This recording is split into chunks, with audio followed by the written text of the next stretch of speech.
Pablo Picasso once said there are painters who transform the sun into a yellow spot of paint. There are painters who transform the sun into a yellow spot of paint. And there are others who, thanks to their art and their intelligence, transform a yellow spot into the sun.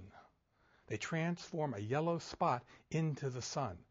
With every documentary I produce, with every video I produce, with every script or children's series that I develop, for every opportunity I have to teach, that is my goal, to try and successfully find a way to transform each yellow spot of paint into a sun. What a challenge. And whenever I can, try to help others do the same thing.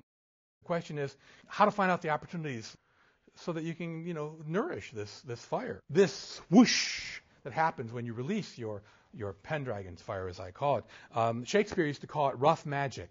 Rough magic. And it doesn't happen by itself. There's a good reason why it's called the creative process and not the creative product. It's not called the creative product. It's called the process. And the question is, where do we go? How do we learn more to feed the fire and to make it less afraid? School helps. Coming to a liberal arts education really is important. An education helps. But please do not limit yourself to production classes and animation classes and computer classes. Don't get me wrong. These topics are very important, and I recommend them.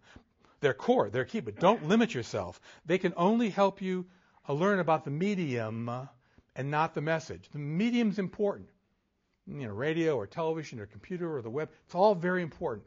But what we're really talking about is how you can learn more in your education that emphasizes less the frame and more the picture. You know what I'm saying?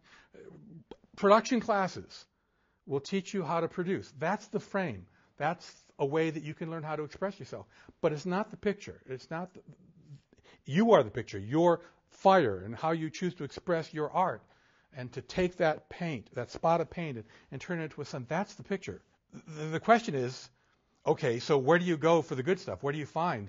If it's not production classes and if it's not, computer classes or animation classes, where do you find the knowledge, the information, not just the data, but the wisdom that goes with a liberal arts education?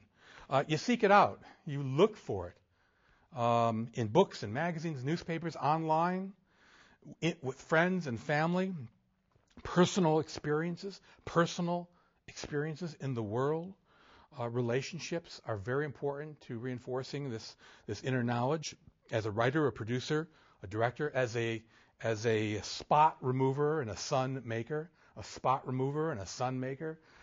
fill yourself up with the experience and knowledge and desires and dreams and fantasies and passions and disappointments and pain that contributes to your good stuff when you are ready to release it. When I was growing up, it was a tough situation. I really lost myself in the Twilight Zone television series. So I wrote to my hero, Rod Serling.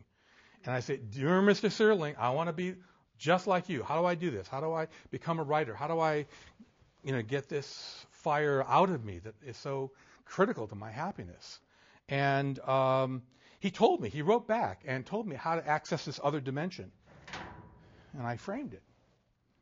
Rod Serling said, Dear Harvey. He called me Harvey. Dear Harvey, the main thing to remember is that writing mirrors life, which encompasses so many things. Therefore, the standard rule to observe when you begin your education is to consider a whole education. Don't just limit yourself to the subject you take. Don't simply take writing per se, because you don't write about just writing. You write about the world and everyone in it. Cram every bit of knowledge into your head, and ultimately it will be grist for your writing mill. Cram every bit of knowledge into your head. Ultimately, it will be grist for your writing mill. Much good luck to you, and I hope this has helped you. Sincerely, Rod Serling. Bravo. Namaste. Ask me how that felt when I got that.